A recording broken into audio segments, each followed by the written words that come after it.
Cendrillon ou la petite pantoufle de verre. Il était une fois un gentilhomme qui épousa en secondes noces une femme, la plus hautaine et la plus fière qu'on eût jamais vue.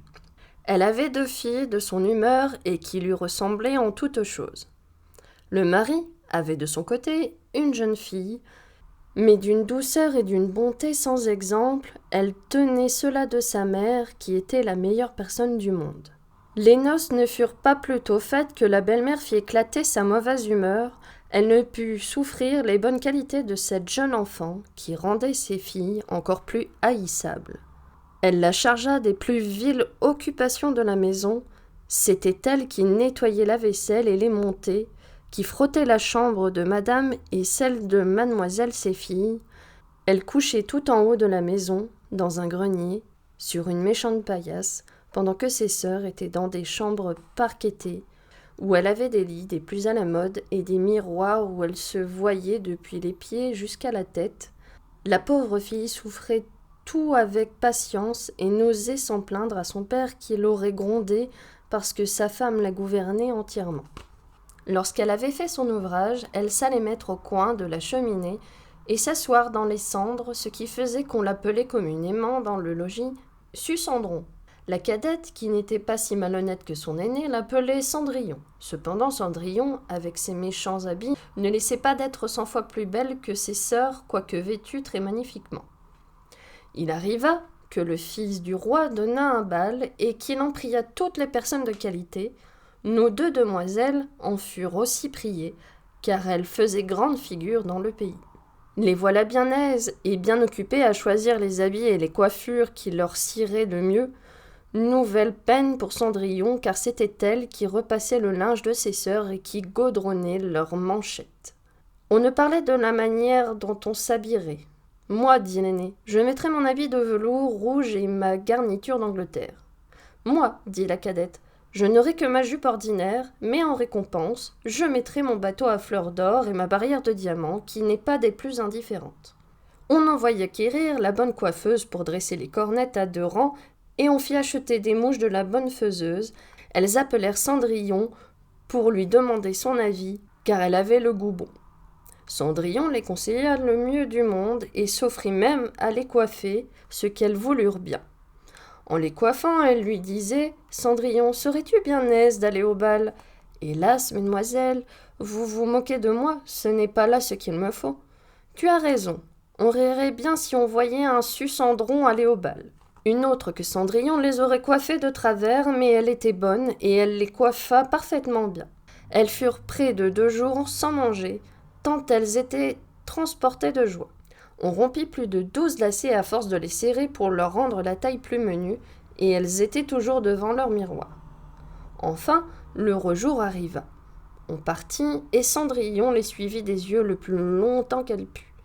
Lorsqu'elle ne les vit plus, elle se mit à pleurer. Sa marraine, qui la vit tout en pleurs, lui demanda ce qu'elle avait. « Je voudrais bien. » Elle pleurait si fort qu'elle ne put achever.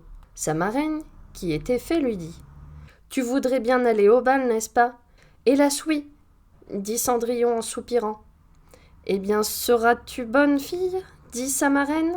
« Je t'y ferai aller. » Elle la mena dans sa chambre et lui dit « Va dans le jardin et apporte-moi une citrouille. » Cendrillon alla aussitôt cueillir la plus belle qu'elle put trouver et la porta à sa marraine, ne pouvant deviner comment cette citrouille la pourrait faire aller au bal. Sa marraine la creusa et, n'ayant laissé que l'écorce, la frappa de sa baguette, et la citrouille fut aussitôt changée en un beau carrosse tout doré. Ensuite, elle alla regarder dans la sourcière, où elle trouva 6 souris, tout en vie. Elle dit à Cendrillon de lever un peu la trappe de la souricière, et à chaque souris qui sortait, elle lui donnait un coup de sa baguette, et la souris était aussitôt changée en un beau cheval, ce qui fit un bel attelage de 6 chevaux, un beau gris de souris pommelées.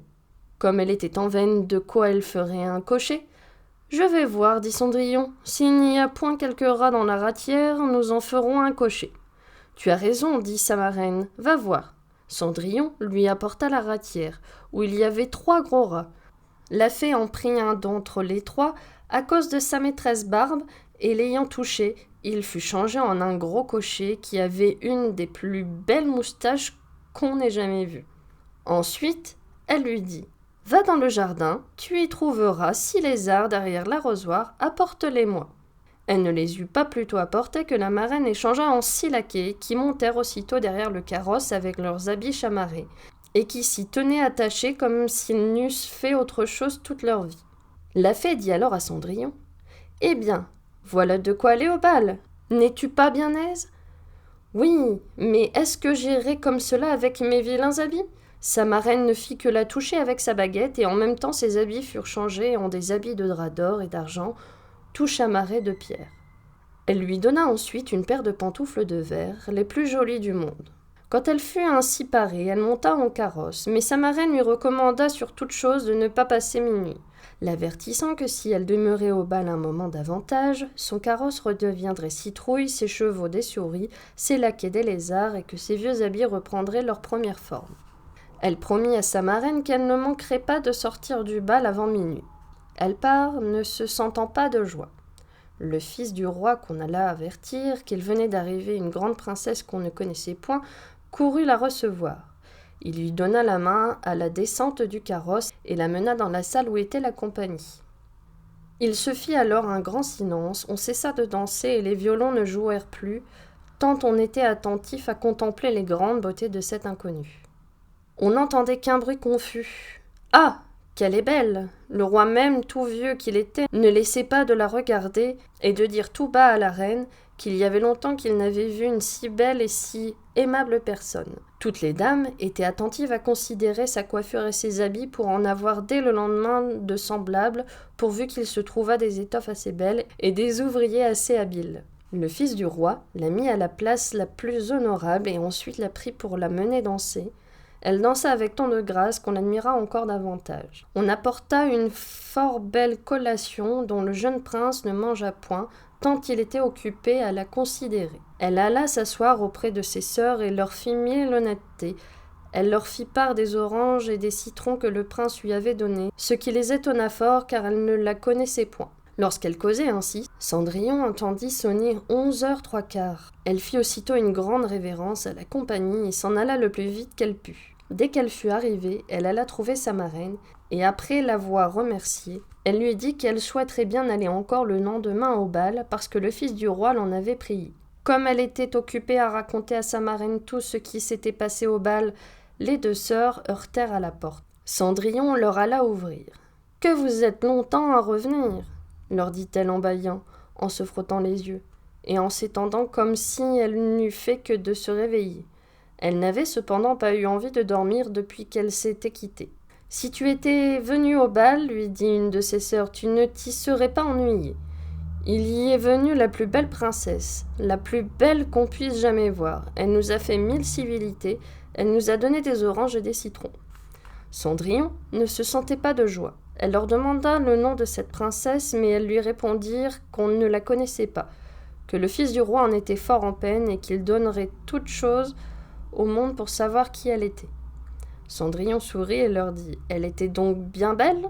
Mon Dieu, que vous êtes heureuse, ne pourrais-je point la voir ? Hélas, mademoiselle Javotte, prêtez-moi votre habit jaune que vous mettez tous les jours. »« Vraiment ? » dit mademoiselle Javotte. « Je suis de cet avis. Prêtez votre habit à un vilain Sucendron, comme cela, et il faudra bien à ce refus, et elle en fut bien aise, car elle aurait été grandement embarrassée si sa sœur eût bien voulu lui prêter son habit. Le lendemain, les 2 sœurs furent au bal, et Cendrillon aussi, mais encore plus parée que la première fois. Le fils du roi fut toujours auprès d'elle, et ne cessa de lui conter des douceurs. La jeune demoiselle ne s'ennuyait point et oublia ce que sa marraine lui avait recommandé, de sorte qu'elle entendit sonner le premier coup de minuit, lorsqu'elle ne croyait pas qu'il fût encore 11h. Elle se leva et s'enfuit aussi légèrement qu'aurait fait une biche. Le prince la suivit, mais il ne put l'attraper. Elle laissa tomber une de ses pantoufles de verre que le prince ramassa bien soigneusement. Cendrillon arriva chez elle bien essoufflée, sans carrosse, sans laquais, et avec ses méchants habits, rien ne lui étant resté de toute sa magnificence qu'une de ses petites pantoufles, la pareille de celle qu'elle avait laissée tomber. On demanda au garde de la porte du palais s'il n'avait point vu sortir une princesse.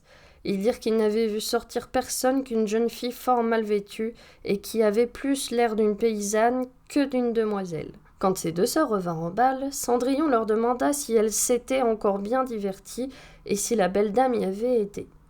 Elles lui dirent que oui, mais qu'elle s'était enfuie lorsque minuit avait sonné, et si promptement qu'elle avait laissé tomber une de ses pantoufles de verre, la plus jolie du monde, que le fils du roi l'avait ramassée, et qu'il n'avait fait que la regarder pendant tout le reste du bal, et qu'assurément, il était fort amoureux de la belle personne à qui appartenait la petite pantoufle. Elles dirent vrai, car peu de jours après, le fils du roi fut publié à son 2 trompes, qu'il épouserait ceux dont le pied serait bien juste à la pantoufle. On commença à l'essayer aux princesses, ensuite aux duchesses et à toute la cour, mais inutilement. On l'emporta chez les 2 sœurs, qui firent tout leur possible pour faire entrer leurs pieds dans la pantoufle, mais elles ne purent en venir à bout.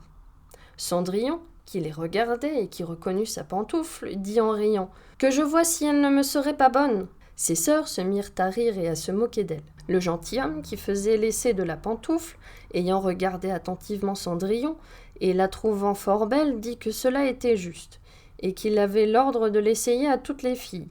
Il fit asseoir Cendrillon, et approchant la pantoufle de son pied, il vit qu'elle y entrait sans peine, et qu'elle y était juste comme de cire. L'étonnement des 2 sœurs fut grand, mais plus grand encore quand Cendrillon tira de sa poche l'autre petite pantoufle qu'elle mit à son pied.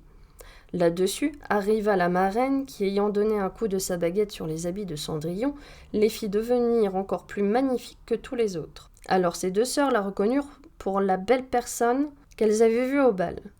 Elles se jetèrent à ses pieds pour lui demander pardon de tous les mauvais traitements qu'elle lui avait fait souffrir. Cendrillon les releva et leur dit en les embrassant qu'elle leur pardonnerait de bon cœur et qu'elle les prierait de l'aimer bien toujours. On la mena chez le jeune prince, parée comme elle était. Il la trouva encore plus belle que jamais et peu de jours après il l'épousa. Cendrillon, qui était aussi bonne que belle, fit loger ses 2 sœurs au palais et les maria dès le jour même à 2 grands seigneurs de la cour. Moralité. La beauté pour le sexe est un rare trésor, de l'admirer jamais on ne se lasse, mais ce qu'on nomme bonne grâce, et sans prix et vaut mieux encore. C'est ce qu'à Cendrillon fit avoir sa marraine, en la dressant, en l'instruisant, tant et si bien qu'elle en fit une reine. Belle, ce dont vaut mieux que d'être bien coiffée, pour engager un cœur, pour en venir à bout, la bonne grâce est le vrai don des fées, sans elle on ne peut rien, avec elle on peut tout. Autre moralité.